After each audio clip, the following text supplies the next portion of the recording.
और उससे भी ज्यादा 1.25 लाख तनख्वाह के रूप में हर महीने मिल जाएगा। लेकिन विद्यालय की इन इमारतों को मैंने देखा, इनकी बिल्डिंगों को रंग रोगन करा करके तो खूबसूरत बना दिया गया,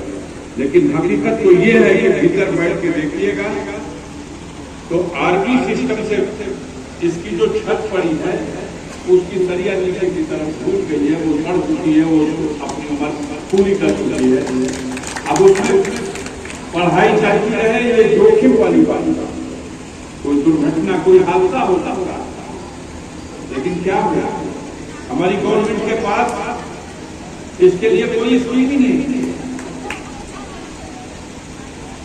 विद्यालय के भवन के लिए, विद्यालय के रख रखाव के लिए कुछ नहीं। हम दुनिया में डंका बजा रहे हैं। धरातल पर क्या है? धरातल पर यह है कि इन विद्यालयों में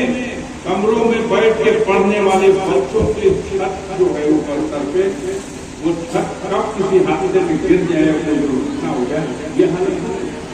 क्योंकि इसकी उम्र, आरबी की उम्र मैंने जो समझा है 40 से 45 साल में ये छत खत्म हो जाती है। और उस जमाने के बने हुए कमरे हम बैठे थे तो वो दिखा रहे थे मैनेजर साहब बगल में कि पिछली बार जब आप लोग आए थे तो 1-1 लाख रुपया करके 3 लोगों इसके लिए अनुदान दिया था। माननीय रामचरण दादाजी ने भी दिया था, माननीय मंत्री जी ने भी उसके लिए प्रयास किया था, मैंने भी दिया था योगदान।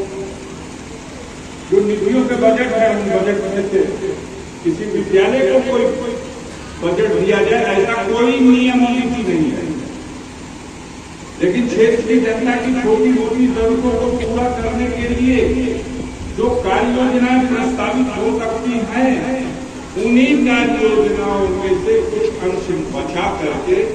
किसी विद्यालय के लिए अगर देख दिया गया और आवश्यकता महसूस की गई तो उसके लिए भी प्रस्तावित अपनी जो नियत है कि विद्यालय का पठन पाठन और अच्छी तरह चले, तो इसके लिए जो सवाल है वो सवाल है कि विद्यालय के इस जर्जर भवन में किस तरह से इसको नया स्वरूप प्रदान किया जाए। मुख्य तौर पे और लंबे पक्ष में नहीं जाना चाहता।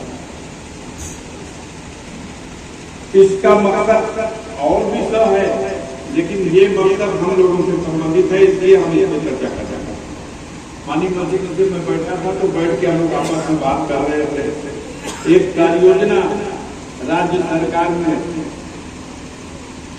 ये बनाई है, व्यवहार में कितना लाएंगे नहीं मालूम, लेकिन ये कार्य योजना इन्होंने बनाई है कि ऐसे ही विद्यालय होते हुए, ऐसे से मतलब आजादी के बाद उसी समय से बने हुए विद्यालय, हर विद्यालय के लिए नहीं, इसके बीएड जैसे विद्यालय के लिए, 12 इंटर कॉलेज जैसे विद्यालय के लिए, ऐसे विद्यालयों के लिए जो जनपद के प्राचीनतम विद्यालय हैं, उनके लिए यदि विद्यालय परिवार प्रबंधन तंत्र और विद्यालय के परिवार के लोग 25% धनराशि की व्यवस्था कर लें तो सरकार की ओर से उनको फंड दे जाएगा। अब इसका हिसाब किताब हुआ, क्या दीजिएगा और क्या आपको चाहिए,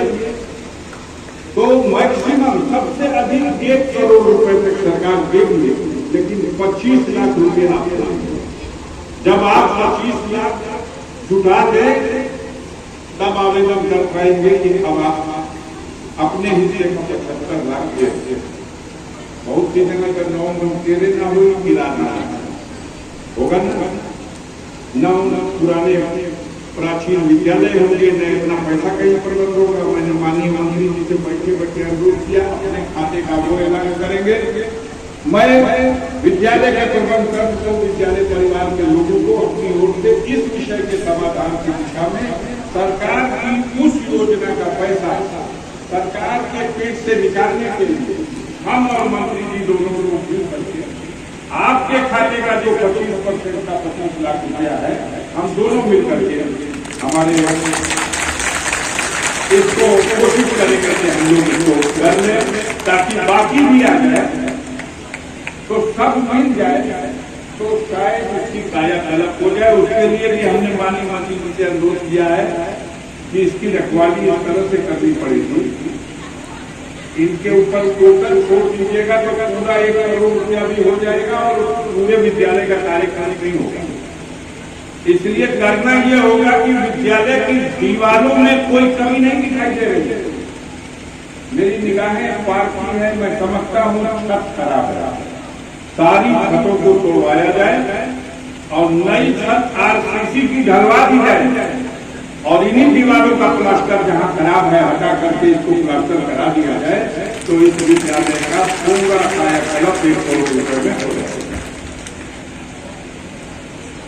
अब बाकी सारी चीजें हैं, जिन सवालों पर लंबी लंबी बातें हुई, हमारे बच्चों ने, हम उनको ट्रेन करने वाले, उनके लिए नज़्में लिखने वाले और उनको इस मंच से अपने बात रखने का सलीका देने वाले उन अध्यापकों की भी सराहना करना चाहता हूं कि आपने अच्छी तरह से अच्छे तरीके से उनको